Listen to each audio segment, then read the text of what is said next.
भारतीय सभ्यता और संस्कृति। भारत को मैंने जहाँ तक जाना है, भारत दुनिया की एकमात्र सभ्यता है जिसे कभी भी तोड़ा नहीं जा सकता।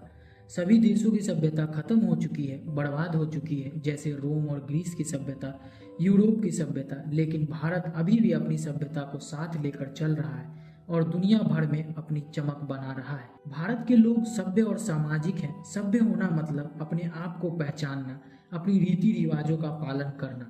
सभ्यता वो माध्यम है जो लोगों को उसका कर्तव्य बताता है और उसे अपनी नैतिकता का ज्ञान देता है। अगर भारतीय लोगों को ऐसे ही सभ्य और सामाजिक रहना है तो उन्हें अपनी और पाने की चाहत और लालच पर रोक लगाना होगा और नए नए वैज्ञानिक आविष्कारों का उपयोग और उनके मुंह से बचना होगा, क्योंकि इंसानी दिमाग एक आजाद पंछी है जिसे ऊंचाई से लगाव होता है।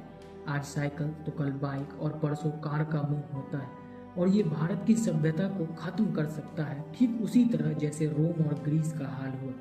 और इन्हीं लालच, मोह, चाहत से बचने के लिए हमारे पूर्वजों ने एक लिमिट सेट किया, हमारी चाहत और लालच पर रोक लगाने के लिए, ताकि हम वैज्ञानिक आविष्कारों के पीछे ना भागे जो हमें क्षण भर की खुशी देकर हमसे लॉन्ग टर्म की खुशी छीन लेता है। इसीलिए हम आज भी वही पुराने खेती के औजार का इस्तेमाल करते हैं और वही पुरानी शिक्षा प्राप्त करते हैं जो हमारे पूर्वज प्राप्त किया करते थे। हमारी असली खुशी और सेहत अपने हाथ और पैरों का इस्तेमाल करने में है, ना कि वैज्ञानिक आविष्कारक चीजों का इस्तेमाल करने में। इसीलिए हम अपने गांव की सभ्य जीवन से खुश हैं, जहां कोर्ट है, लॉयर है, डॉक्टर है, जो लोगों को लूटा नहीं करते जैसे शहरों में लूटा जाता है।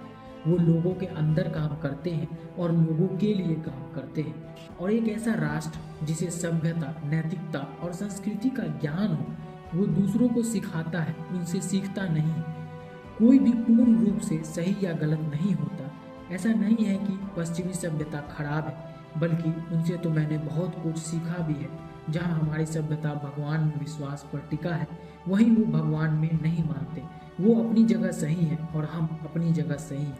लेकिन अगर भारतीय सभ्यता को बचाना है तो हमें इससे पूर्ण रूप से बचना होगा। जैसे पश्चिम ने बहुत सारे आविष्कार किए, उसी तरह हिंदुत्व ने भी धर्म और आत्मविश्वास के क्षेत्र में बहुत सारे आविष्कार किया है और खोज किया है। लेकिन हम मटेरियलिस्टिक और साइंस के विकास के पीछे भागते हैं और उनसे मुंह लगाते हैं, और ये हमारी सभ्यता को खत्म कर सकता है। इसीलिए हमें इस पर जल्द से जल्द रोक लगाना होगा।